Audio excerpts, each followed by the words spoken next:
Hello, everyone. This is Abdullah Sameer. I'm joined with Murad from Australia, and we're going to be talking about something very interesting, a social issue, a religious issue, a change in the world, a new challenge to the uncontested strongman in the ring, the uncontested religion of Islam. The last and final religion sent to mankind, no doubt, from the last and final messenger of the one and only true God, Allah. We're going to be talking about this big change that we are noticing, change in society, change in the community, change among people. And it's very much an iceberg of a change. It's something that you can only see a little bit of it sticking up, but there's a lot of things going on under the covers. Me personally, I don't know a lot of public ex-Muslims, but day by day, there's more and more people that are coming out publicly and saying, yeah, I'm not Muslim, and they're okay with that. So, there's definitely a shift going on. So, like I said, I'm here with Murad. Hi, Murad. Hey, Abdullah. Hello, everybody. How's it going? What time is it over there in Australia, other side of the world from It's Canada? it's morning time. It's 8 o'clock. I've just had my breakfast and my coffee. Oh, nice, I'm nice. I'm So raring to go. It's a the angels, Friday and it's my day off. angels must have just left you and they're on the way to visit me, because Yeah, and Allah's come. Sorry, not the angels. I meant Allah. Allah comes down to the lowest heaven. So your lowest yeah, heaven part is done. I guess he's coming over to Canada now, because it's just about getting dark right now. It's going to be nighttime soon over yeah, here. yeah. So it's He's our on turn. his way. Yeah, it's our turn for the blessings. So how are you doing? I'm doing well. I'm doing well. It's Friday, my day off. I'm looking forward to the weekend. Going to be going to a comedy gig tonight Nice. with my wife, so that should be fun. Um, Awesome. and it's a beautiful day. It's an absolutely gorgeous day out there today. Amazing. So tell us more about yourself. Like, what, I mean, obviously I didn't mention it, but you're an ex-Muslim. Mm, So talk about, mm. like, how was Islam part of your life? Just let's go over that a bit. Okay, just quickly, I grew up Muslim. My family from Bangladesh. We fled I was born during the war, the Bangladesh War for Independence, the Liberation War, as it's called sometimes. And my family fled the aftermath of the war we went to England. And I grew up there, grew up as a Muslim. Used to go to the mosque, used to go to the biggest mosque in London at the time, um, and grew up, within the faith, and believed. Like I was a massive believer at the time. But I always had questions, and a lot of the questions didn't get answered. And a lot of the questions weren't even allowed to be asked. And I think this is an important thing to kind of keep in mind as we go through this talk is that central idea that a lot of doubting, skepticism and stuff inside me, and I saw in other people, there were no discussions around these kind of ideas of, oh, if I apply logic to this question, or if I apply logic to this idea that I'm being taught, um, why are we not allowed to discuss it? Why does it get met with so much shutting down of discussion, shutting down of debate? Um, there are certain lines of thought that were forbidden, essentially. That's what it, felt like growing up. I started to question probably in my teens, um, and found no avenue to have a frank, open, honest, accepting discussion with anybody, with people at the Quran classes I used to go to. I think there was a level of fear that prevented people from talking about their doubts. I think that's a fair point to make, and I think that's probably quite recognisable to a lot of people who are watching now. Is that idea that we can't talk about this? any questions that we have. And so then as I grew up, I essentially got to the point where I no longer believed, but everything I was doing was kind of pretending to people that I believed. And so I essentially found myself, as we say now, in the closet of being an apostate, but why did still you doing. and why was that? Was that like, did you feel you had to do that, or what was the situation?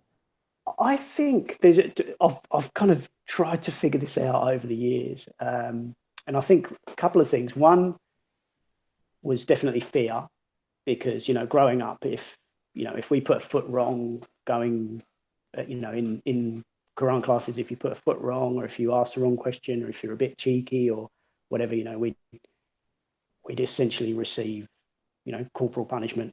You'd get a beating. You'd get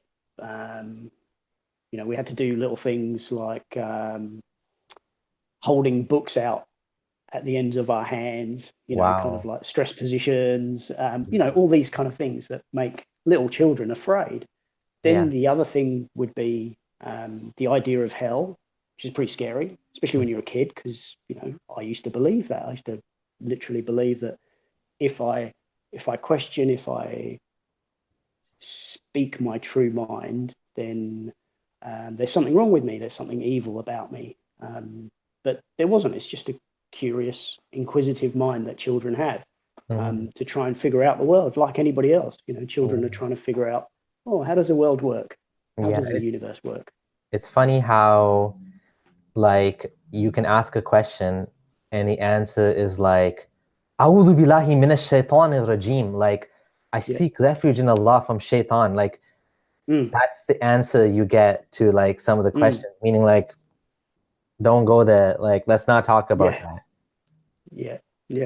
There's a careful kind of ring fencing of your thoughts, to prevent you from going out into the realm of the disbeliever.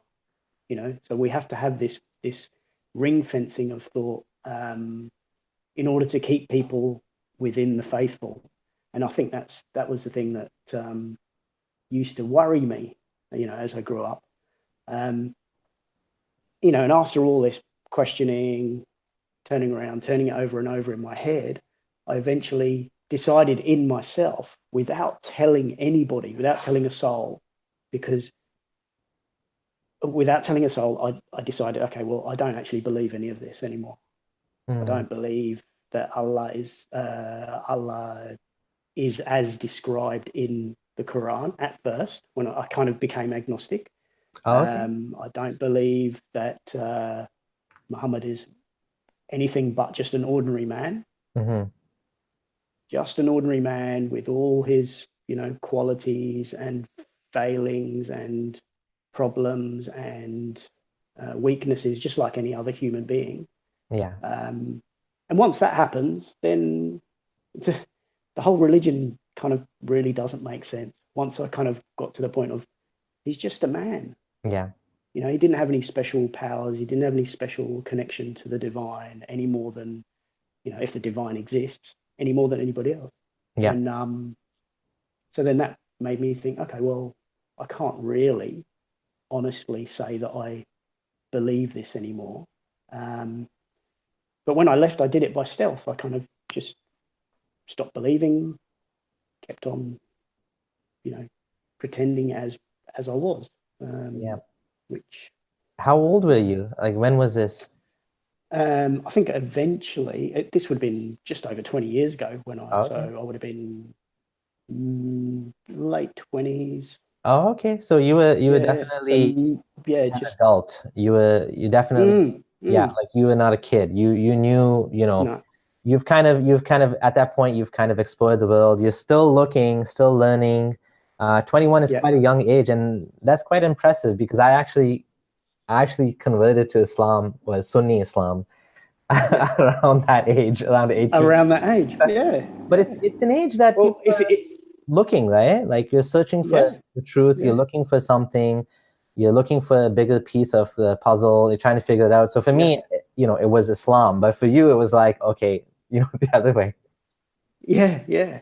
Well, I think if I look at, say, I don't know if you've ever heard of Erickson, who wrote a thesis on the idea of psychosocial stages of development in humans. And he said, at certain ages, we have certain kinds of development, and some of them are around the 20s, around ideas of identity, ideas of kind of like purpose and meaning, etc., all of these things. And then they change and shift as we get older. He saw kind of parallels between lots of different people, and kind of said, oh yeah, that's how it happens, and it will happen at certain ages for people. Some people Right. will obviously develop at different times and have different things come up for them, but those kind of big questions, I guess, are Yeah. things that we think about at certain ages a lot more than others. Definitely. So then you found your way out of Islam. You felt some sort of social pressure to kind of not say this out loud, would you say? Yeah, definitely. And this was I'll like tell you sorry. this was in London at the time? Yeah, this was in Oh, London. okay. One of the sort of like pivotal moments that made me realize that I was afraid to speak up and to say anything was the whole Salman Rushdie affair. Oh. And satanic verses. So he'd written the satanic verses. This was late 80s. And I remember watching a show, which was a debate show with a guy called Geoffrey Robertson, who is an Australian lawyer. And he had a show which was kind of like a show about hypothetical questions that people would ask, and then the panel would discuss them. And this was just after satanic verses and the fatwa on Salman Rushdie. And on the show was Yusuf Islam, also known as Cat Stevens.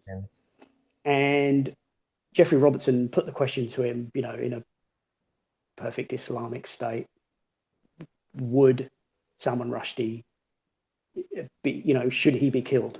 And Yusuf Islam essentially said yes.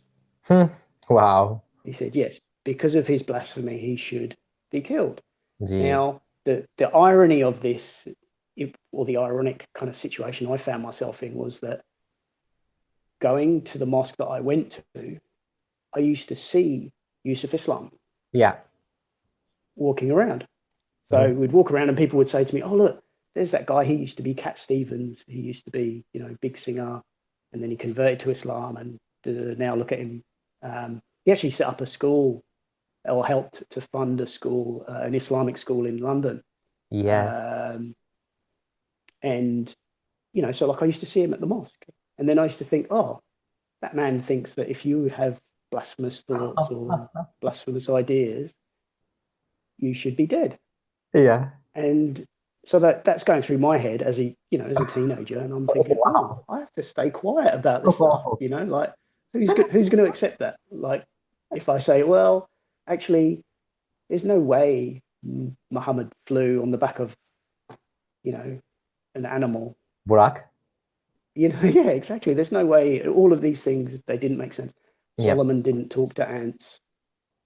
All of these kind of things. Like all of these ideas that I had, like, they just didn't fit with reality. Yeah. And when you discuss them, this is where the debate ends up, is that, oh no, you can't say these things. You can't say what Salman Rushdie said without getting a death penalty, applied to your head.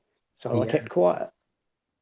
It's interesting how, to me, how even in a non-Muslim majority country, a secular country, I think, depending on what you mean exactly by secular, you still had this fear, to actually publicly leave Islam. And it's not just that. I mean, we didn't even go into like, how would your family react? How would your parents have reacted? We're just talking about like, how comfortable you feel just to say that. And this was 20 years ago. So, I mean, things have changed a lot. And so But like Yeah. the fact is that even back then, it wasn't, I mean, it's not that long ago. It's still during my life, your life. People are scared to openly come out and leave Islam, which is Yeah. interesting. I think people don't realize that how difficult it is for a Muslim kid or even a Muslim adult to like come out and say, yeah, I don't believe in that anymore. It's not just the indoctrination; it's a cultural kind of tolerance or whatever you want to call it. Like its acceptability of leaving Islam is just not there in the community. Yeah, I think I mean that whole phenomenon fascinates me, and essentially like I've written a novel, and I've tried to capture that sense of Mhm. being a person surrounded by people, but that person doesn't believe what everybody else believes. So it's kind of like, walking around thinking, oh, gravity is not real. Yeah. Um, that everybody thinks gravity isn't real, and you're the only person who believes that gravity is real. And then going, Is it oh, like well, how do I discuss this? How do I even open up the discussion on this when we don't have a language to discuss these things because it gets shut down so easily? yeah. And why do you think so many people are leaving Islam now? If you want to kind of move to that, uh, Yeah. is it the fact Well, it's shedding religion? That's what you. That was your comment you sent me. And how many are in the what was closet? that? Yeah, how many are in the closet? Because if we take the thing of, let's say, take the Shahada and realize that when I was growing up, I was taught that even if 2 minutes before you die, you say the Shahada, you are now Muslim Yeah, and everything's going to be okay. yeah, And that was one of the fundamental points that kind of like broke my belief, because I just thought, how can you just say one line and that leads to your eternal salvation kind of thing? yeah. Like it's just one line. It's just a single thought. It doesn't, really, it doesn't change the universe having that one thought in your head. It's not going to, magically open dimensions that you don't get into if you don't believe that thought. But It's as interesting. to what, yeah, It's interesting this emphasis on belief. yeah, It's like it's the, more important than anything else. It's just like even more important than actions. It's like the thoughts in your head. mm, mm. But yeah, continue. Sorry. Yeah, no. It's a really good point, and I think for a lot of people who become disbelievers, um, is there is a realization around that there is a material difference between thinking something and it being true. Mhm. It's not true just because I think whatever it might be. Just because I think one thought doesn't mean it's true. Just because it happens to happen in my head. So I think once people start to question their own thinking, they may realize that their thinking, their conclusions, their beliefs aren't as a result of exploring or experimenting with the world or analyzing the world. It's just that they've inherited these beliefs and ideas from having grown up. Like you said, you've grown up Muslim. These are all the things that you believe. The family believes it. The people around you believe it. Therefore, it must be true, which isn't. That's not. That doesn't follow automatically. That just because everybody around you believes it, therefore it's true. That's not what happens. But Yeah. as to why, going back to why people are leaving so much, so I think one of the first things I've kind of thought about is the whole phenomenon of the internet Hmm. at the moment,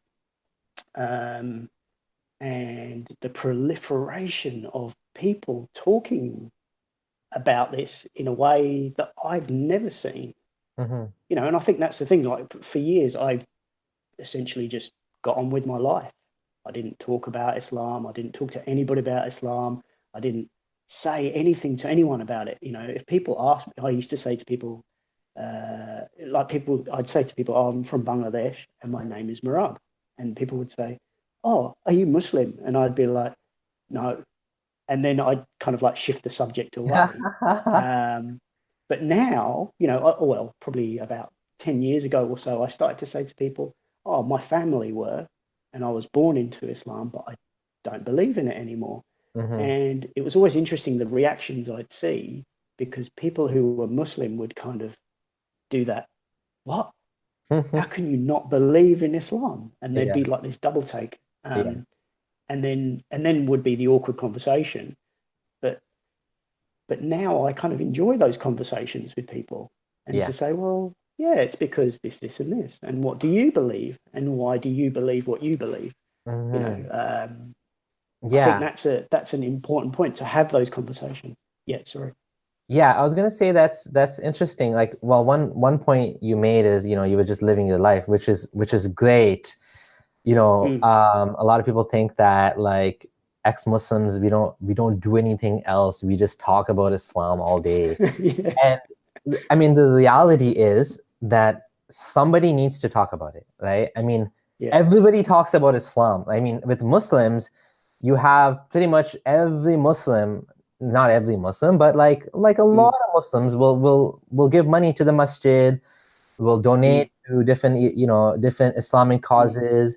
And so you have this huge amount of wealth, and people will volunteer their time for Allah's mm, cause, and people mm, will donate, and they'll do all of these things fi sabilillah, because they expect they're gonna get something back. So it's like, yeah, mm, you scratch my back, Allah will scratch your back 5 times, right? Kind of like that. mm, So they're doing something, they're getting something out of it. So there's the balance is always going to be imbalanced, right? Because mm, if you're a humanist or a secular humanist, or you're an atheist in general, there's no actual benefit. Nobody's promising you rivers of milk and honey, and large-breasted young women yeah, that will lowering their gaze away from you, and it will be in pavilions and tents of this yeah, and that and whatever. um we don't have any, no one's offering us that, right? I mean, yeah, maybe yeah, maybe that's why there's always this thinking that somebody must be paying you, because I'm not doing any of this stuff except so I can get something. So somebody must be giving you something. Otherwise, why would you want to talk yeah, about this stuff, right? And yeah, yeah. I mean, they don't see that I mean, sometimes it's an interesting conversation to have, and sometimes you want to help other people because you were able to help yourself. And so you want Mm, other people to kind of see your thought process and how you were able to mm, get out of it, so that they can get out of it as well, because mm, there's a big huge world outside of the prison of Islam, right? As Prophet Muhammad mm, said, that this world is a jail, is sijin, right, for the believer. mm, And mm. life is good outside the jail, man. Like, come on, guys. Like, we just want to have a talk with you. Like, join us. We got the good life Yeah. out here, right? And you don't need to worry. Yeah. You don't need to feel guilty all the time about you know things that don't really matter, right? And at least let's have a conversation. Mm, That's all we want to do, right? But we're also gonna live our lives. At the end of the day, some of us will spend some time doing this, and some of us won't. That's fair. mm, Everyone has to choose for themselves. But yeah, like you were saying, definitely things are changing, eh? So did mm, you answer mm. that question? How many are in the closet? Like, what's the answer to that? Well, this is the thing. Like, I think, let's take the Pew. I sent the link there. I think we should put some of the links in the Okay. thing afterwards if we can. Yep. But the link to the Pew Research in the US, Mm, about how many people are willing to say anonymously, obviously in a poll, in a survey, how many are willing to say, yeah, I have no religion. Muslims, people who are born Muslim, who are now saying, I have no religion. mm, And on that Pew survey, it was 23% of people born Muslim in America are now saying, I am essentially not Muslim. So that's 23% willing to say to a stranger, and obviously anonymously, that I'm no longer Muslim. Now, I'd say a percentage of those will be still in the closet. They will still turn up to the mosque. They mm, may even fast. They may even go to Hajj. And but in their heart of hearts, in their mind of minds, deep down they're like, well, I don't actually believe any of this. I'm just going through the motions. I'm just paying lip service, which is what I was doing.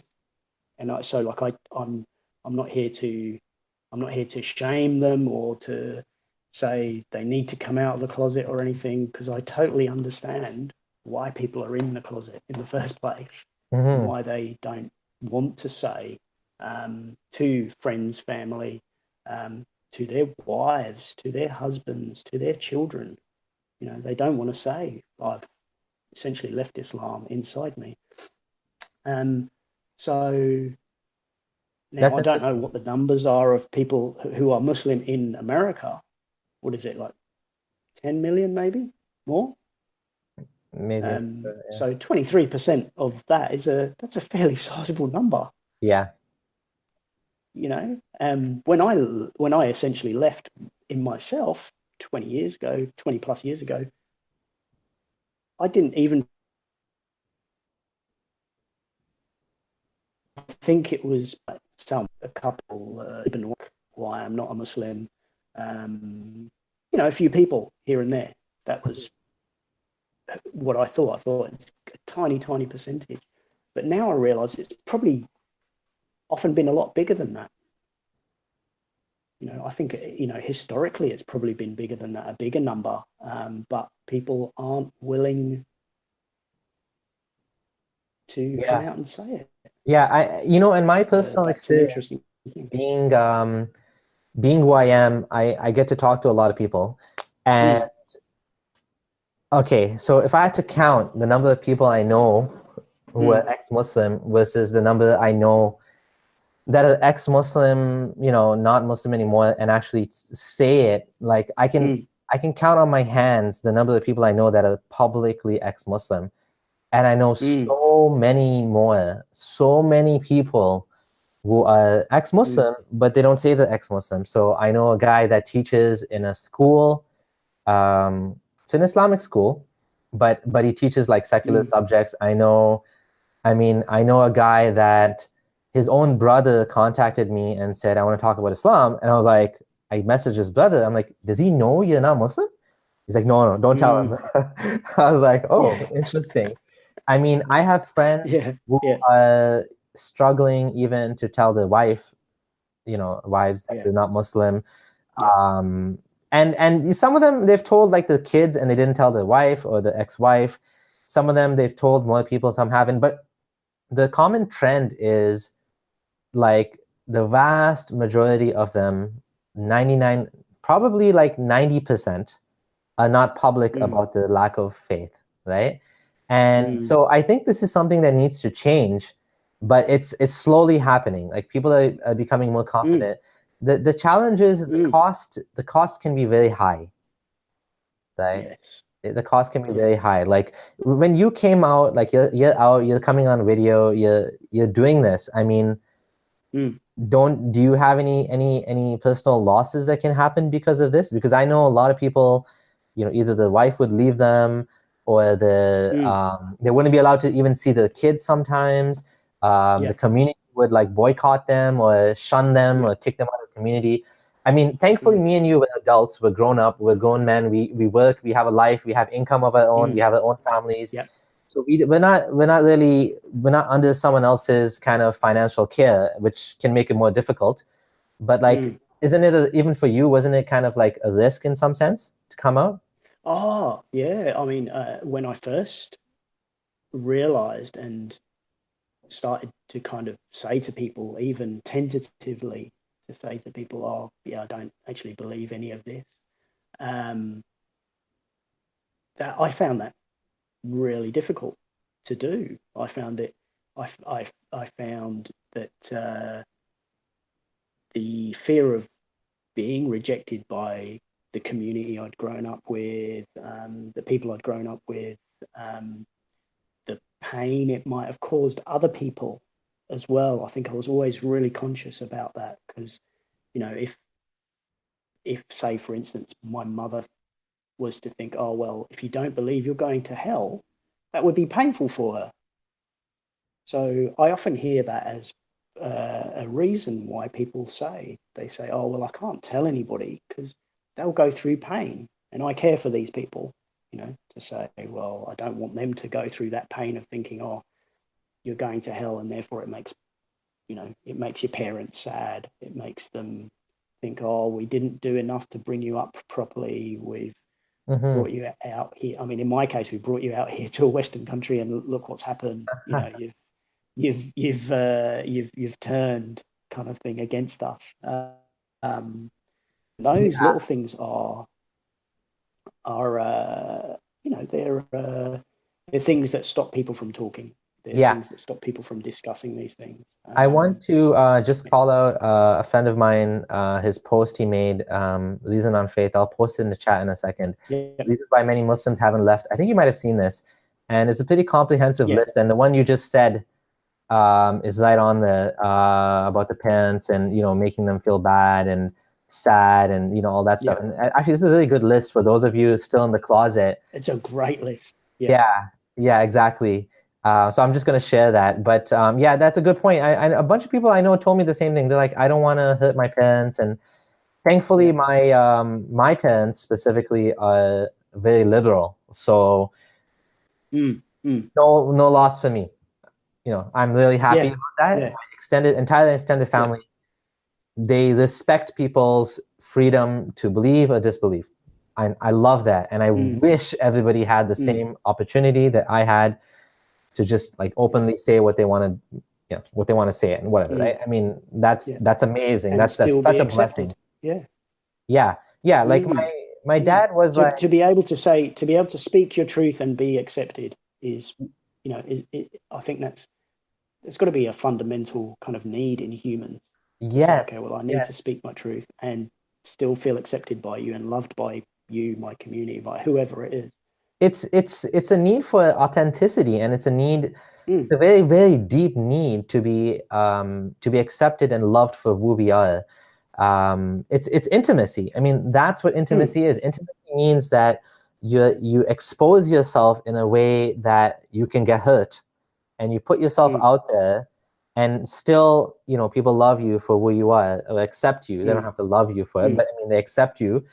And that's something, the other thing you made me think about is how, Yuval Harari in his book, Sapiens, he mentions that two of the biggest needs for people are family and community, even more than wealth and health. So, he was saying that you can even get, like, let's say you get diabetes. Studies have shown, or you break your leg, or, you some sort of permanent disability. As long as you don't keep getting like worse and worse and worse, people tend to adjust and they make do. Whether you make a lot of money or you lose a lot of money, whether you get some sort of disease, people tend to adjust to it, and the happiness levels return to what they were before the illness. But family and community are two of the things that, like, we're very hardwired, and we need them, right? And so this is why, like, if you're leaving Islam, you're leaving Mormonism, which is another very difficult kind of community and religion to get out of. There's a lot of there's a big challenge. I mean, you lose a lot. I mean, your happiness level can go phew, and so this is something that people struggle with. I mean, there's a lot of mental difficulties that ex-Muslims go through, very much because of the fact that they're not accepted by their families and communities. And so this is a massive challenge for anybody to lose the community that they grew up in, right? And the older you are, in a sense, the more difficult it is. So the younger you are, you can still make new connections, you can make new friends. If you're in university or college, you're like, you can make your kuffar friends still. But like, if you're like in your 40s and your entire life is Islam, especially the more religious you are, the more difficult it is, because you tend to cut off non-Muslims from your life. If you're, some extent, more or less, if you're more religious, right? And I mean, because you're taught to, don't take friends from amongst these people. And, and that was, I remember hearing that message a lot. And I think one of the things, like, because you've mentioned Mormonism, I'd say the Jehovah's have similar experiences. What I found was one of the things that humanized a lot of stuff for me, humanized a lot of people for me, and humanized my own experience, I guess, was talking to other people and listening to their stories. So listening to the stories of people who had been involved with Jehovah's, had been Oh. Jehovah's Witnesses and were, essentially shunned when they left.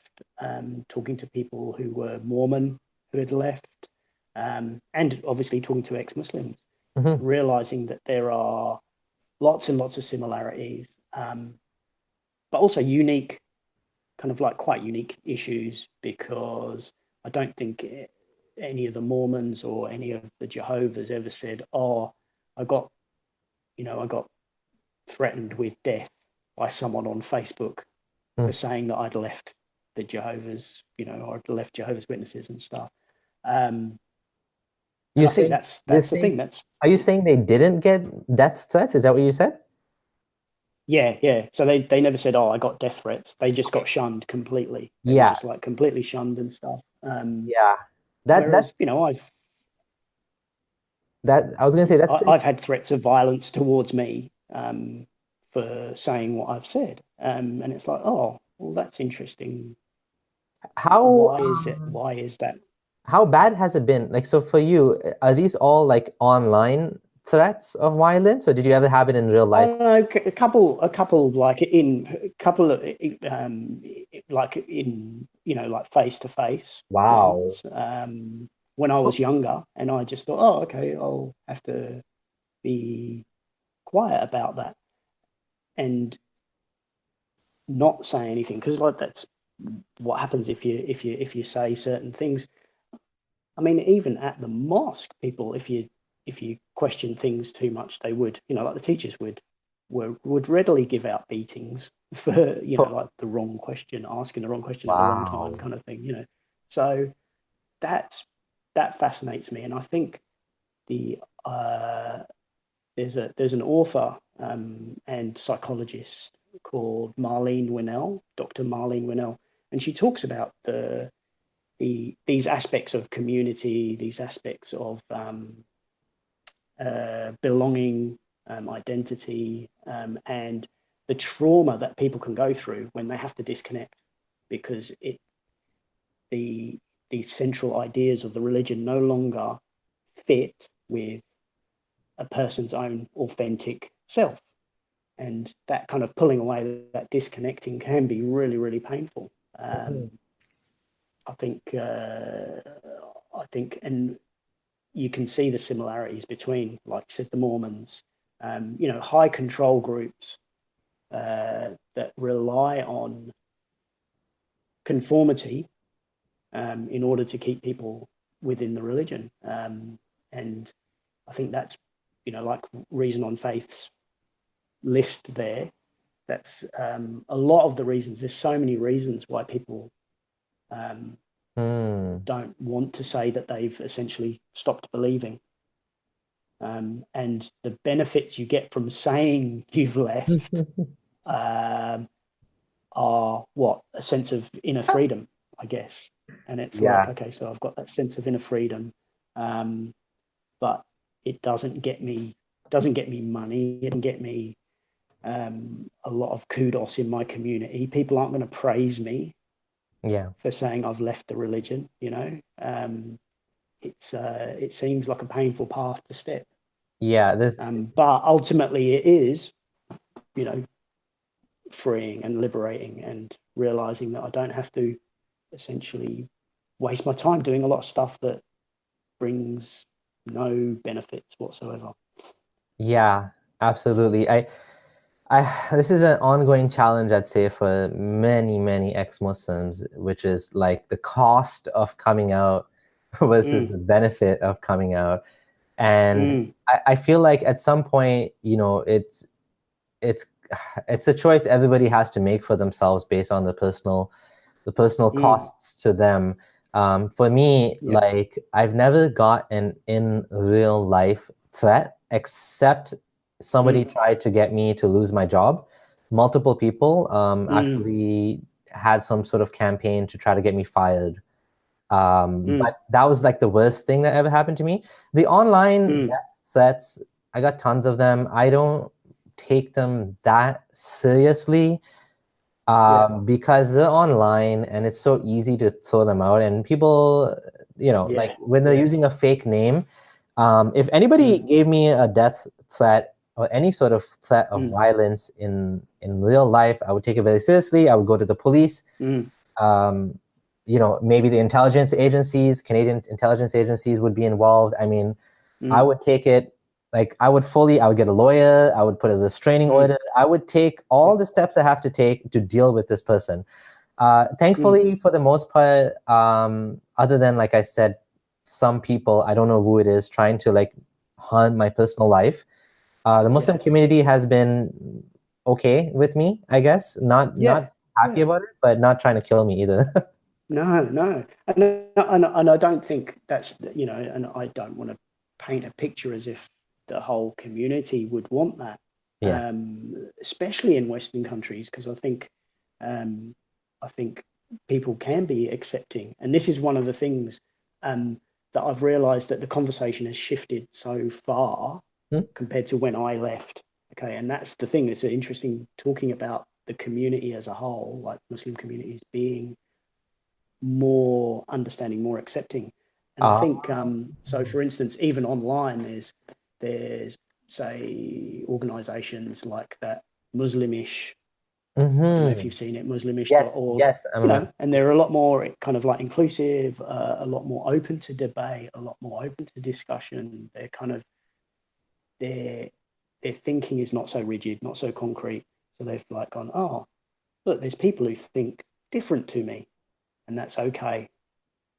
There's people who grew up in Islam and they don't believe half of it, or 75% of it, or 80% of it, or some people will still call themselves Muslim, but just think that Muhammad was just a man. There's a massive spectrum of people and beliefs. So I think it's wrong to kind of paint a picture of it being a monolith and that there's only one set of ideas. There's like, the whole thing of like, there's 2 billion Muslims, but there's 2 billion versions of Islam. So I have okay, so there's a certain part of the community, there's certain people online, there's certain people in the world who want to make Islam seem like a monolith. And what they want to do is they want to take the most like literalist, black and white, ISIS like style Islam, and they want to say like, this, my friends, is Islam with a capital I.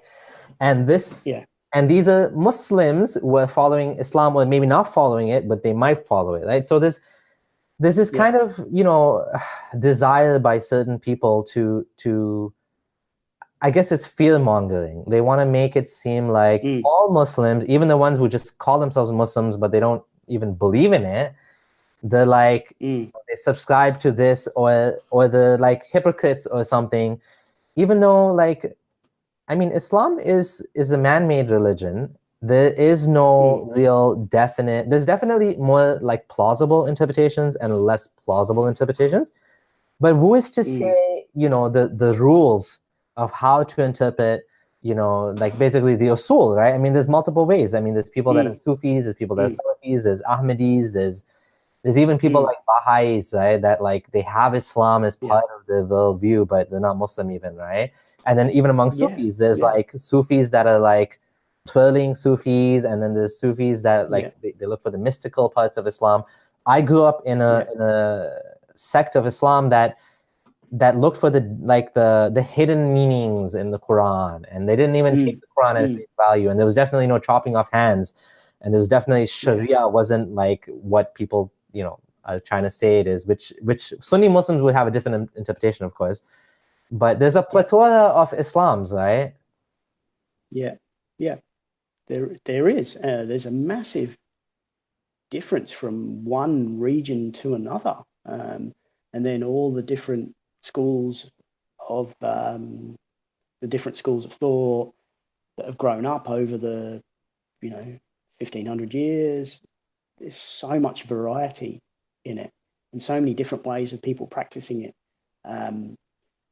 But what I see, so for instance, the kind of the flip side of that is, like, say, for instance, what's happening in Pakistan. There's that single sort of literalist interpretation that has proliferated, and no one's allowed to deviate from that. So, which is why you have, in the constitution, Ahmadis can't call themselves Muslim. That's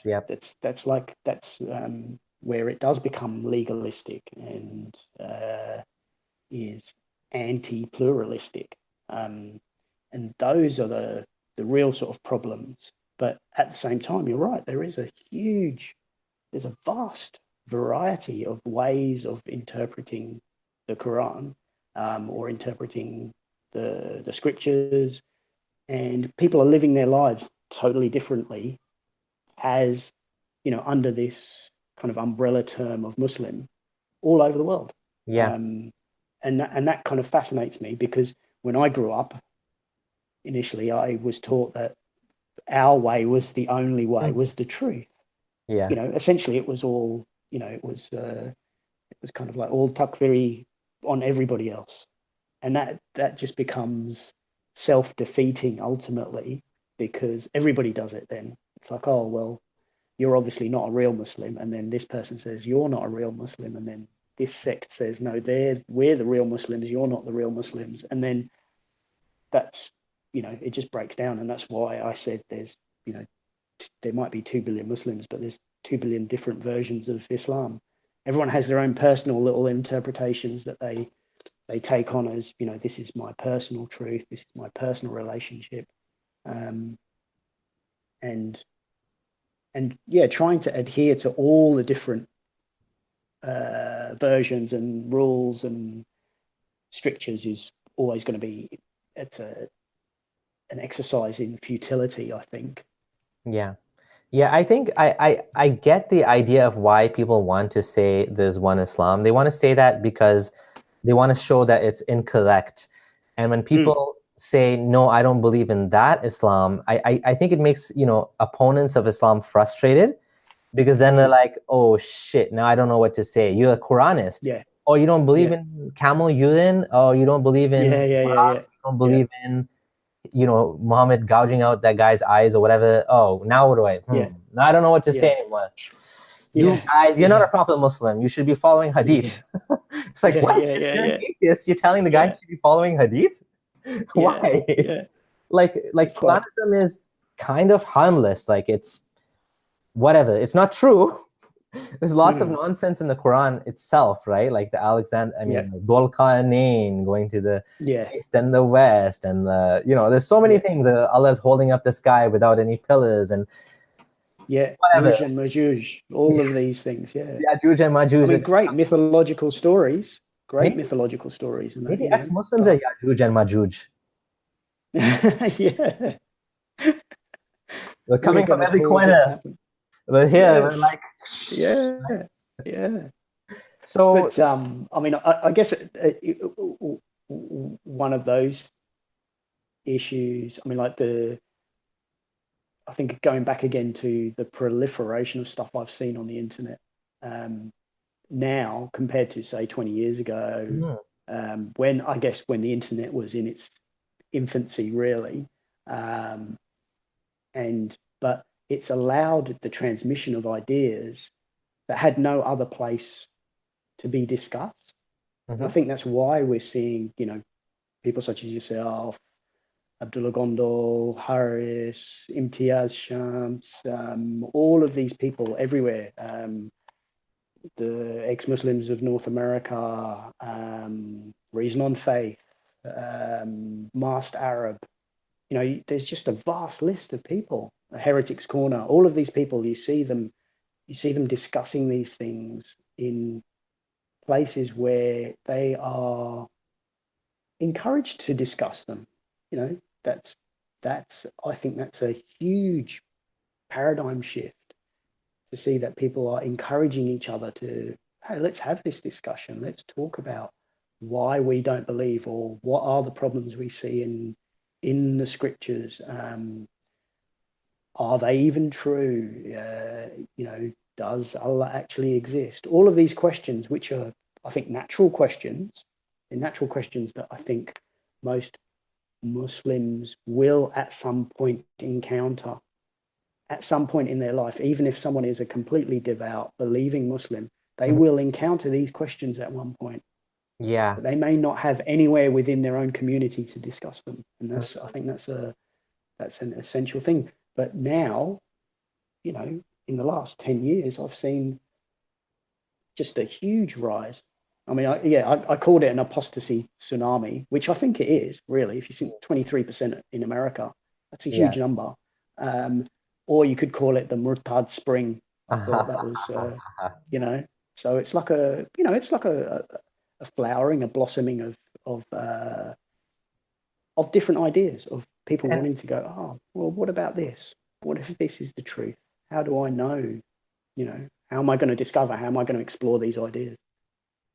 And you're noticing this, right? Like, what are you noticing? What are your observations? So I think, and I'll go back to again the phenomenon of the internet and how the spread of ideas has been so quick. It's instantaneous. Look at that. I mean, look at this. We're talking from one side of the planet to the other side of the planet, and we're having this discussion, and people are going to be watching it now. People are going to be watching it for the next however long it's going to be up on YouTube. Till the day of judgment, my friend. Till the day of judgment, yeah, which could be tomorrow. I have no idea. But like, no, but judgment's on Friday, and your Friday is coming still. So So I'll get the day of judgment first, I have an extra and then you got. I'll tell you how it is before the day's ended. But just those things that the internet is really, really good at, the kind of like the viral spread of ideas, which can also be its weakness, because if there's a false idea, if there's fake news, whatever, it can spread before people have even had time to fact check it. But it's also a great way of proliferating discussion and spreading good ideas as well. Then it's ubiquity. It's everywhere. You can get internet pretty much anywhere on the planet, just about. But what have you noticed? What have you noticed from Muslims? Have you noticed, like you mentioned, Bilal Phillips' video? You've noticed, like, this is what actually motivated you to have this talk, right? Yeah. And what have you noticed? So there's Bilal Phillips's video where he seemed worried. He seemed genuinely worried, and there was, I mean, I think there was a certain kind of concern in him as well about, because if you take his worldview as being the right worldview, and he sees people, children, families leaving Islam, then it looked like it actually hurt him. It hurt, like inside, for him to think, people are leaving Islam, and it sort of it seemed almost painful for him, the way that he was talking. That was my impression. And I actually, just to add a little bit more to that, I spoke to the boy who I know the guy who actually talked to Sheikh Bilal Phillips. He doesn't want to doesn't want to come out publicly, but you're right. Like, he felt bad that, like, this guy is leaving Islam, and I think he doesn't know what to do about it other than go, like, his old advice was, migrate to a Muslim country, which is what he did. Right, keep your kids in Islamic schools, like, keep them away from, like, I guess all of these things, right? And like, work hard on your kids. Islam, guys, Islam, guys, every day Islam. Have halakas and do everything in your power, because it's a losing battle, right? I mean, honestly speaking, it's a losing battle against the truth, and from our perspective. But yeah. From our perspective, because that's often the response, isn't it? That's okay. Just, you need to pray more. If you pray more, then you'll get the right answer. But what happens if you pray more and you get the answer that they don't want to hear? That, oh, well, I prayed and I meditated and I thought about it and I asked and I kept coming up with the idea that Hmm. the book is just a book Uh-huh. and Muhammad is just a man. This is what I kept coming down to. I'm like this personally. Yeah. I'll tell you a dream I had once, and I still remember this Uh-huh. dream. I had a dream that, when I was really, really struggling to go, oh, is this real? Is this not true? Is this true? Is this not true?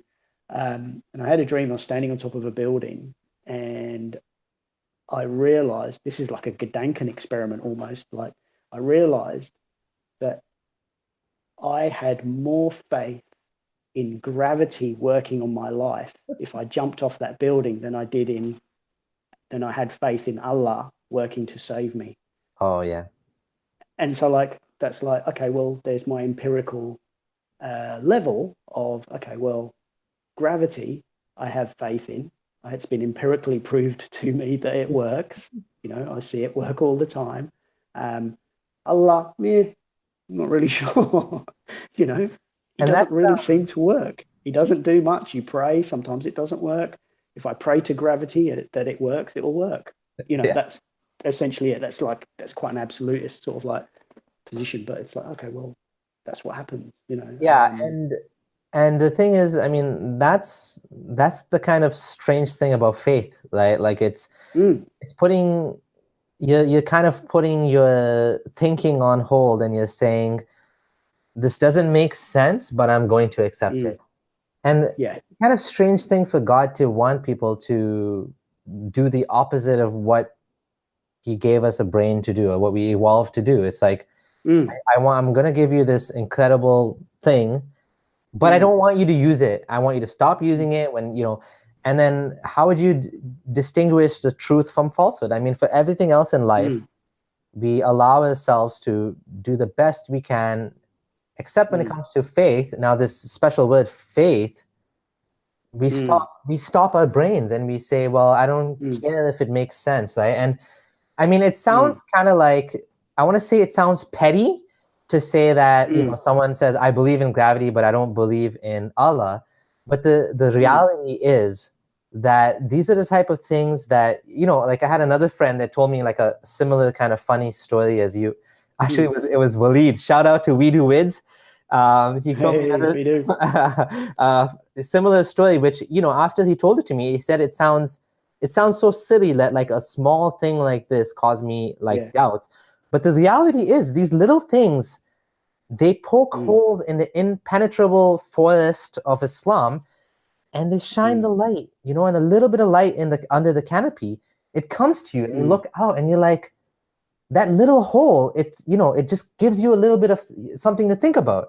And then, other things happen in your life, and, the light gets more and more, and eventually you see your way out of the forest, right? But like, it starts with these small things like, for me, something very stupid sounding, I mean, to a Muslim, it might sound stupid sounding, was like, I started to wonder, like, people that say, Subhanalladhi sakhkhara lana hadha wa ma kunna lahu muqrinin wa inna ila rabbina lamunqalibun. I still have it memorized. It's like stuck in my head from saying it so many times. Every time I went in the car, it's like, does this actually do anything? Like saying this? Because I was actually taught that this protects you. This is a adhkar. You're remembering Allah. It's good to remember Allah, whatever. But I was also taught that it protects you, right? Like it's a type of like dua for protection, right? And then I thought about it. I'm like, how does that work? Because we don't see that, right? We don't see any sort of difference. I remember one guy told me he was in Ramadan. He was coming for Fajr. He was so tired, he fell asleep and crashed his car. And I'm like, in the middle of Ramadan, the most holiest month, the guy is doing like ibadah, and like he almost gets killed for his belief. And so these little things started to like kind of poke at me, like what's going on here? Like this does not make. And then and then finally I found out about the Harvard prayer experiment that actually, like, they scientifically tested to the best they could whether there was any sort of healing effect, right, on prayer. And even they told one group, we were praying for you, the other group, but they didn't tell them. And lo and behold, the group that was told that people are making dua for you, or praying for you, it took them even longer to get better. It's like they felt anxious about it, like, oh my God, someone's praying for me, I need to get better. But they got like it took them even longer. So I mean, that's the problem, right? These things don't seem to have any effect, like you're saying. Like, as stupid as it sounds to like a believer, oh, ha ha, he says he believes in gravity. The reality is there's no evidence that like prayer to Allah or Jesus or Ram or Krishna or Buddha or anybody, like it doesn't seem to do anything, right? It doesn't, it doesn't materially affect the universe. And I think that's where you get the idea of like the supernatural and saying, okay, well, it's affecting a supernatural universe that we only glimpse.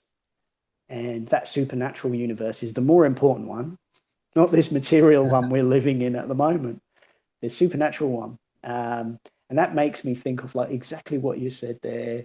It seems like the tiny little things, and they don't seem to make sense. Like you say, it doesn't seem to make sense that if I say these words, it could be any words. I remember you posted something saying, oh, if I say yabba dabba doo, will I find my keys? Like, okay, I'll try that. Like, why don't we try it? Have a control group, the yabba dabba group. Yeah. And then you have your group who are praying and saying dua, Bilal, and see if it works. Yeah. Just see if it works. Which one works better? Maybe yabba dabba doo does. Is that a placebo effect? But the thing of it not making sense made me think of Yasir Qadhi's little. He got quite. It was a bit of a diatribe against ex-Muslims. I think. He was super a bit rational. angry, and super rational. There you go. That's all it is. It's super rational to us. You have an intellect, but your intellect, because you don't believe, is not expansive enough to comprehend the super rational. But then if it's super rational, it's not comprehensible to anyone's intellect because it's super rational. It's beyond it. And those kind of things made me realize that people are, like Muslims are finally recognizing there's people leaving. There's a lot of people leaving. There's a lot of people heading for the exits. There's a lot of people who may even be in the mosque today. It's Friday. Jummah prayers around the corner from me. There may be people going to the masjid, and possibly the only reason they're going to the masjid is because it's a Pokemon gym. I remember seeing on part of a ex-Muslim Facebook group, an Australian one, and I remember one of the members posted a photograph that he'd taken on his phone during the khutbah. He was just like, oh, look, I found some kind of Pokemon creature, inside the mosque. And I was just thinking, Pokemon Go, the game where you have to go and take like... Yeah.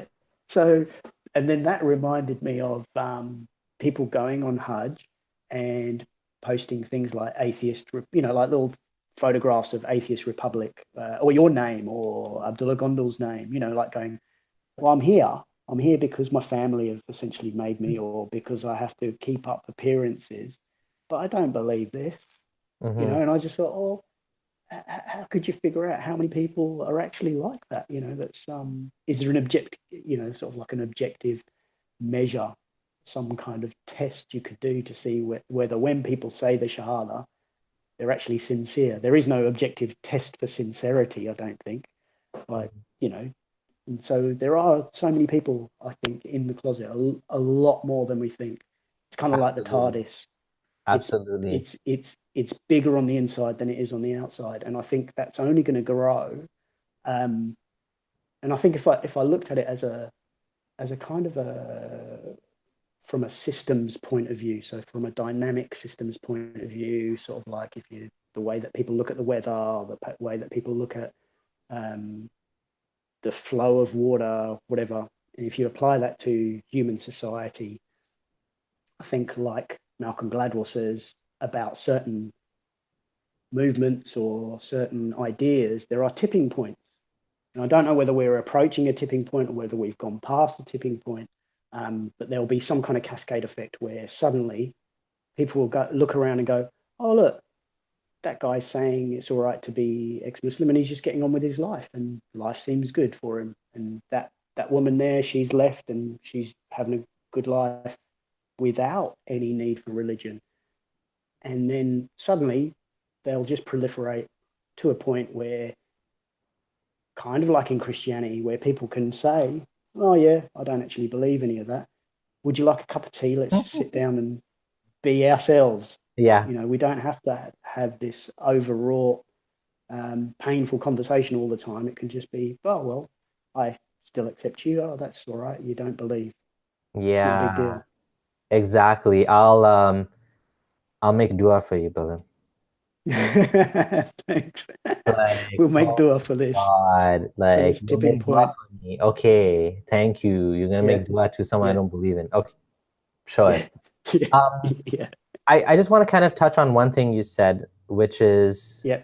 the scientific method. I think this is like, honestly, it's such a simple idea, which is Mm, so profound in a way that, this idea of doing like the scientific method of doing a test, having a control group, and like mm, evaluating, isolating for one variable.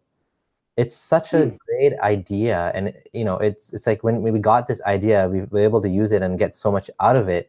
And it's not necessarily the case that, like religion shouldn't be, tested with a scientific method, because there was many things, like could have been considered like woo-woo in the past.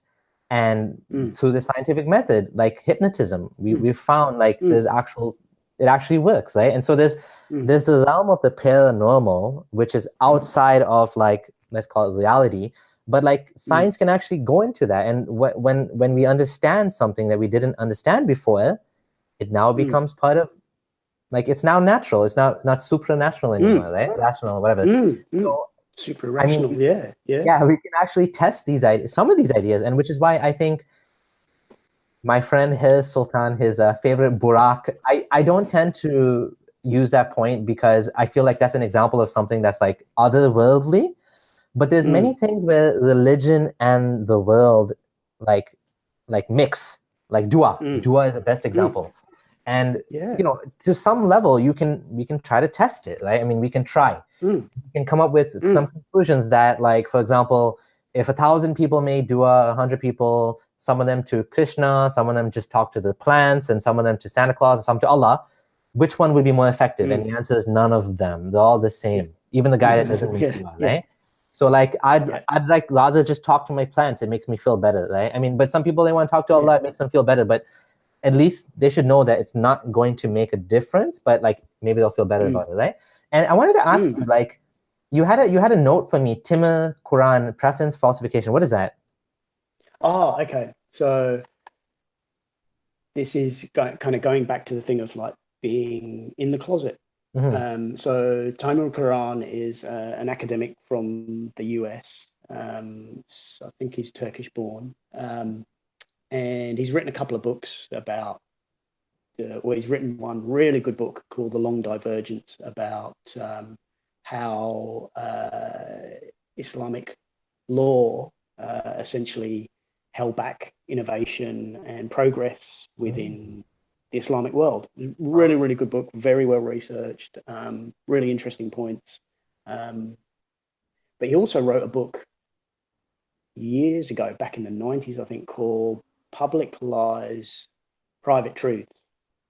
And essentially, he put forward this idea of preference falsification, which is that in public, people, because they do not want to rock the boat, they don't want to have an unorthodox idea, will essentially agree with people around them. But when they're at home, they'll speak the truth. They may speak the truth to people that they trust more. And it may be a complete binary opposite of what they've said in public. So that's the phenomenon of preference falsification. And when I read this, whenever years and years ago, and I read this and I read about this idea, I was just like, oh, I've done that, where I've kind of said, oh, I believe this. I've said, I used to say I still believed in Allah. I still used to, Mm-hmm. say the same words as anybody else. But I realized inside I didn't actually believe any of that. And that thing really struck me. So that's a really interesting phenomenon. It's like just observing how people are in public to say, okay, well, yeah, I believe that Allah is the only God and Muhammad is his messenger. But people may not actually believe that; they'll just say it. So I think there's probably like a large number of people who still do that. And I'm not judging, because I used to do that myself, and that fascinates me about why I did it. I think that's what fascinates me just as much as anything else. Okay, so what led me to do that? What caused me to be like that? What was going on in my, like what were the neurological processes happening in my brain as to why that, or even what are the neurological processes that made me once upon a time believe that Allah existed, and then to slowly go to the point of going, well, Allah doesn't exist. What's the neurological process that actually is happening, sort of like the material process, in terms of saying, oh, well, I went from this thought to this thought to this thought, and then finally came to this thought. And so I'm always interested in, okay, well, what are the neurological bases for belief? Like you said about, if you could do a control experiment, if you can apply the scientific method to pretty much anything, you can apply it to, reasons for belief, like what happens, what makes us believe. It's a very interesting question. Why is belief so, predominant in the world? Why do people believe? Why have some religions survived, right? I mean, I don't think we have time to get into all that, but I do want to ask you a couple of that you've specifically mentioned. One of them was your psychological operations specialist student guide. What is that? Butterfly effect, something about butterfly effect you want to talk about? Oh yeah, no. It's so like with the butterfly effect, that's going back to. I won't talk about the specialist ops thing. That was just an interesting, weird thing that I found about Mushrikun. It was like a thing about people, essentially being, I guess, if you translated the word to hypocrite. But I kind of prefer the word crypto. So like you're a crypto-religionist. You say that you belong to a religion, but you don't really. So there's a long history of that happening from the Jews in Islamic Spain, where they had to pretend to be Muslim, but then they'd go home and they'd still hold their Jewish ceremonies at home, and were externally pretending to be for their own safety.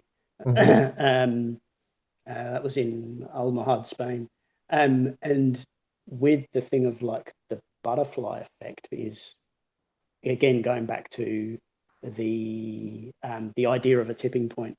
Will there be a tipping point where more and more Muslims can come out and say, well, yeah, actually, I don't believe, or I think there's a God, but it's not the God in the Islamic scriptures as described. Essentially doing away with the book, but still keeping hold of their idea of there being some kind of God. Why is it called the butterfly effect? What does that mean? Oh, so like the butterfly effect is a thing from chaos theory. So chaos theory. So say if you were to describe how a storm happens, you'd say there are a number of inputs that go to create a storm. But sometimes tiny fluctuations in a dynamic input into that system, into a complex system, can have a massive effect. It can build over time. Think of, say, turbulence. Think of tiny changes in an initial condition can suddenly explode into a huge difference, a huge variation in what's happening. So the old idea is that a butterfly flaps its wings in China, and somehow the air from that is joined to all of these other air currents, and low pressures and high pressures, and causes a storm in America. Right. So somehow that input was important to creating a tipping point. So it could be a small thing, it could be an idea, it could be a story about one specific Muslim coming out and saying, "Oh, I don't believe anymore," and suddenly there's a huge shift in ideas. There's a huge shift in the way, the worldview of, even within the Islamic world, of people going, "Oh, actually, yeah, I kind of see what that boy's saying, that he's saying that he doesn't believe in this, and that's okay." And suddenly there's a shift, and suddenly there's a change, and then all of a sudden the Muslim world is essentially more accepting of people, of the heretics within its own community, of the free thinkers, of the people who think differently. And I think that's a good thing, because I think diversity and variation of ideas is great for societies. It's a brilliant thing for societies, because it helps progress. It helps good change.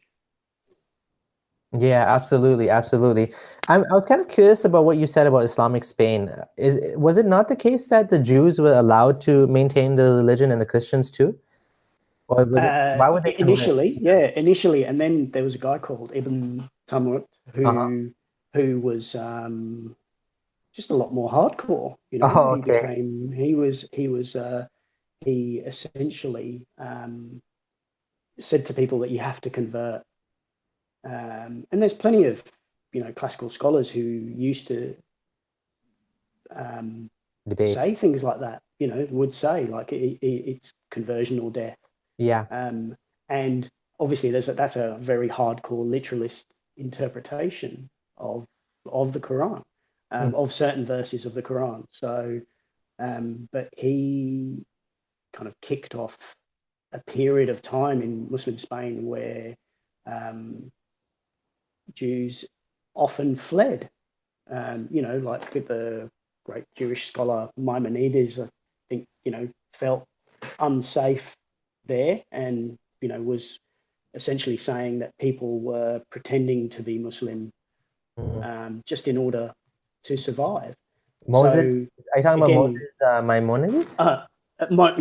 Moses Maimonides.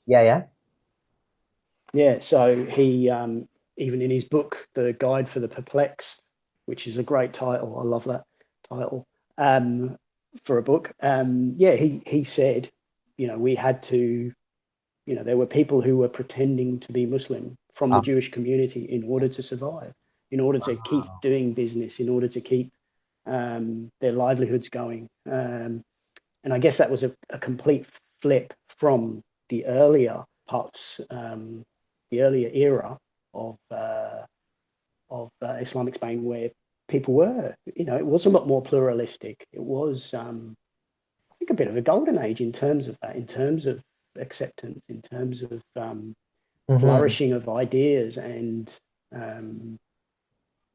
I think great science happens when you do have a diversity of ideas, when people can propose ideas and have them attacked or dismantled or proved, have more evidence given towards them.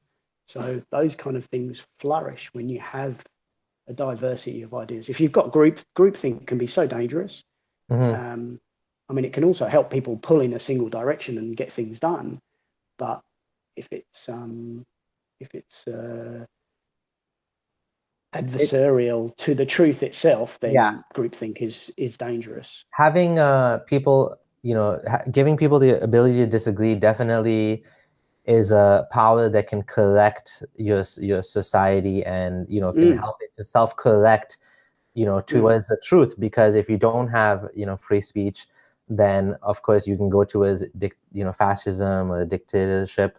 And so it's definitely free speech is an important thing, right? It's a challenging conversation exactly where to draw the line, but you do need the ability to be able to challenge and criticize. And one thing that actually turns a lot of people away from Islam is the infighting. In Islam, for example, historically speaking, you had some of the caliphs who would like torture, even for example, Imam Malik or Imam Ahmed bin Hanbal for having a certain view that the Quran was created or uncreated. And then the next caliph was Mutaliza, and he was happy to say the Quran was created, and they would kill people that would oppose that, right? And you have Sunnis that say that Shias should be killed, and Sunni scholars that Shias are not Muslim. Some people say Ismailis, like if you look up Islam QA, the Salafi website, they say Ismailis are worse than kuffar. They're like hypocrites, the munafiq, right? Because they pretend to be Muslim. And that's what people are saying about Ahmadis in Pakistan right now. They're saying these guys deserve to be killed. And it's like, I think this actually causes people to leave Islam, because when they see this infighting, they're like, well, which version of Islam is the right one? And how do I follow? And what do I implement? And which... So yeah, I think that in a way it helps people to see that, because it's a man-made religion, right? So there's going to be a lot of these doubts and holes in it. Yeah. And I think it's easier these days to see the diversity of views, to be introduced to that diversity. Whereas once upon a time, everything was, if you think about the oral tradition of spreading ideas, it was person to person. I had to say something to one person, and then that one person had to say something to someone else. And then things got written down, and then so the ability to transmit ideas became a lot quicker and could spread further. Yeah. Because I can only shout so far as one person, but if I write a book, then it's like I'm shouting, 1,000 kilometers away. But then you had the printing press, and then the book could get spread much, much quicker.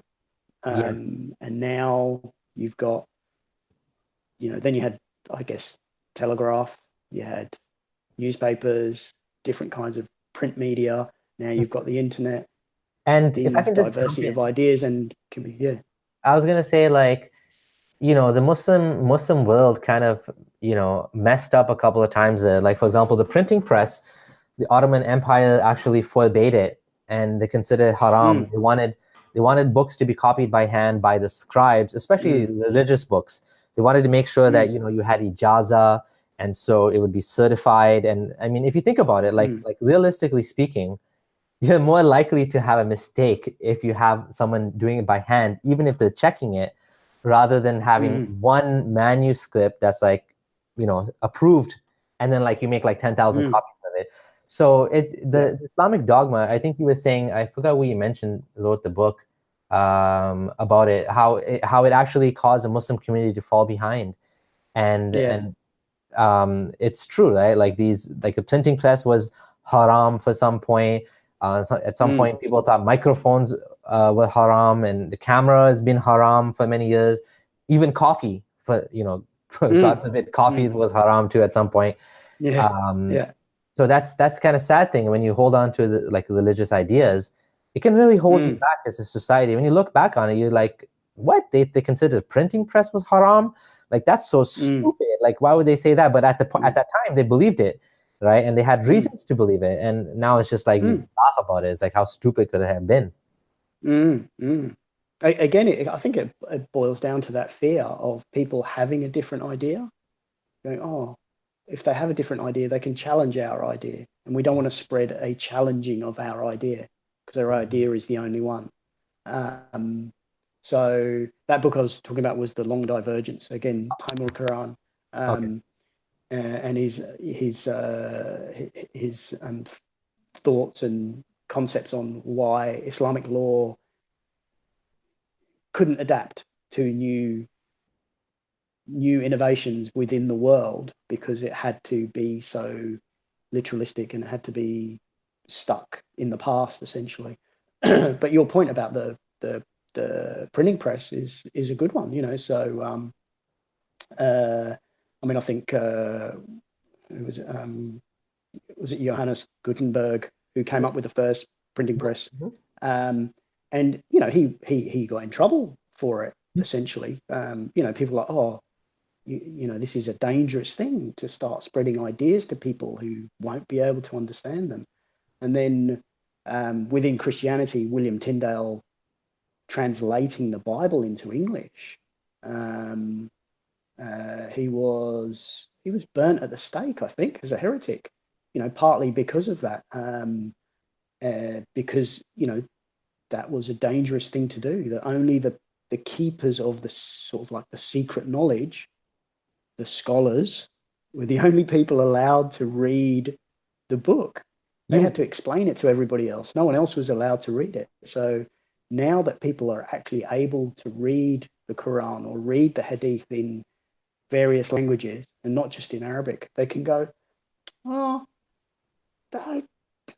this bit does not make sense, or this bit is dangerous to spread as an idea, or this bit fails humans as an idea. It made me think of, like, it's interesting that I've put in a point here in the notes about the brutality of that is mentioned in the Hadith. Even bits in the Quran, chop the hands and legs from opposite sides and stuff. All of these things. If it's just in Arabic and you can't read Arabic and you're just saying the words, it can seem quite benign. It can seem beautiful and stuff, but there's a lot of brutality in there. And one point that I found really interesting was a post that was made by a friend of yours and I on his Facebook page, and he was arguing a point that Muhammad was not a scientist. He was someone who was the ultimate kind of transmitter of moral values. Okay, so in trying to explain this point, to say that, okay, we shouldn't look at the Hadith or his stories about him as being scientifically factual because he's not a scientist. He's instead talking about morals. So this person, in trying to explain the point, brought up the Hadith about the camel herder who was killed by people who had converted to Islam. And they converted to Islam, and then they left Islam and they killed the camel herder and they stole the camels. So in the Hadith, which is Sahih as far as I'm aware, the Prophet sent some people in their pursuit, and they were caught and brought, and the Prophet ordered their hands and legs should be cut off, and that their eyes should be branded with heated pieces of iron. Okay, so he put this Hadith on his Facebook page, and there were Muslims in the comments going, oh, you shouldn't transmit such lies about the Prophet. You should take this down. He would never say to torture people. Yeah. And that kind of was like that sort of like cognitive dissonance of you're able to spread the ideas, the true ideas that come from the book or the books. And that, as much as anything, is making people go, ooh, that doesn't seem like the work of some divine presence. That just seems like an angry man. That's a good point. That's a good point that, like, you're making a very good point, because most people don't know these stories, especially when when the religion is filtered by the imams and the holy man or whatever. They're not gonna, I mean, to this day, even in the West, imams, sheikhs, Maulvis, scholars, they do not talk about certain topics. Don't talk about Aisha fighting, Ali. Don't talk about that. Don't talk about, like the Battle of the Camel and all these things. This was, God forgive them, Muslims killing Muslims, and, like all this dirty politics, which is what it was, dirty politics. Let's not talk about that stuff. But like, it's online, you can find it. Like, I mean, of course, Shias are happy to bring this up because it puts Aisha in a bad light. But I mean, Sunnis, puts Ali in a better light, kind of thing. They don't want to talk about, like Sunnis don't want to talk about.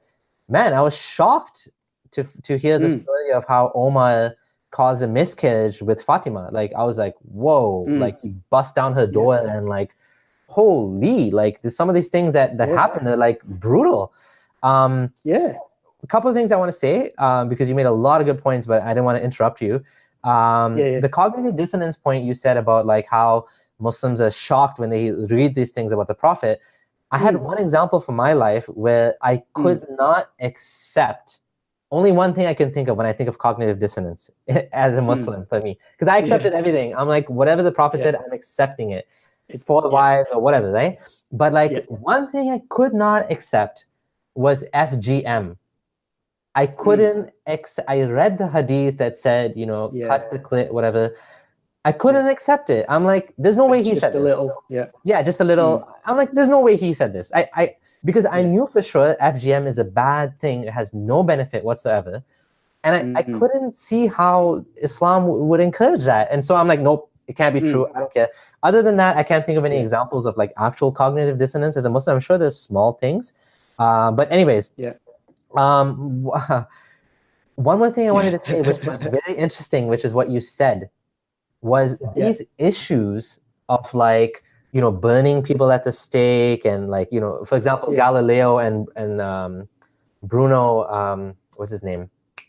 Anyways, like for example, of great scientists who were like, you know, like burned at the stake and like, like harassed for saying certain things. It's not only Islam. Islam is not the only civilization that has this problem. It's a human problem. And so when people like, I don't like when people say like Islam is something like specially like perverse about Islam, that it's never going to change and Muslims are always going to be backwards and the worst of the world or whatever. No, like issues, every community, the Christian and Jewish communities, when, thank you, Herr Sultan, Giordano Bruno, other communities get to the same problems, right, that Muslims are going through right now. And I truly hope that these issues will go away with time. I don't know what you think about that. No, I mean, I think if I look at stuff that I've seen recently over the last 5-10 years, there's mosques that are LGBT inclusive. You know, I mean, obviously they're few and far between, but there are people going, oh, we want to shift. You know, people are kind of recognizing in themselves that they want to shift to a different format, a different doctrine, and that shift is happening. The shift is happening. I can see it. You know, there's online conversations, there's people talking about it and saying, well, you know, they are essentially either they're changing the interpretation or they are simply discarding parts that they don't like. That's kind of essentially what it boils down to. I think they are discarding parts of the Quran, they're discarding parts of the accepted classical sort of like doctrines around certain aspects of life. And they're just saying, no, I'm doing away with this. This is not harmful. This is not a rule that I need anymore. And it needs to be updated. It needs to be adapted to the world as it is now. It needs to evolve, essentially. Yeah. So, and I find in the Muslim community, like right now, the reform is not like, nobody will say we're going to leave these verses behind. We're going to throw out these like surahs or whatever. But they'll find other ways to do it, where they'll say trajectory, hermeneutics. They'll say not, you know, context. They'll say Aisha was, even if they accept Aisha was actually 9, they'll say that it was a different time and place where people died young. And this is a reform. Like Hamza Yusuf has straight up said we don't need hudud laws anymore, which a lot of people hate him for saying that, like the hardcore Salafi / Hizb ut-Tahrir, you know, Islamic State people, guys, they're like, oh, you know, you're a traitor for saying this. We need Islam's all about chopping off hands. Like we're like a butcher shop, right? That's the most important thing in Islam. Chopping off hands and stoning people, and like it's such a like disgusting like sad version of the religion, that if that's what you believe your religion is about, like chopping off people's hands and stoning them, and like Allah's law, right? Like, whereas like, you know, thankfully you have other versions of Islam where it's more about like your personal relationship with Allah, right? Which again, it's still a waste of time, but it's, by all means, you're most welcome to do that, right? I mean, so yeah, reform, I think it's like a 4-letter word in the Muslim community.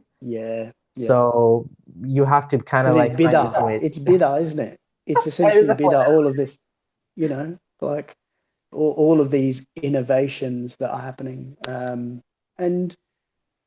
but I think that's I find it understandable that it is, because people are finding so many of the verses and stories about Muhammad to be incompatible with the way that they actually live their lives, and it just doesn't fit anymore.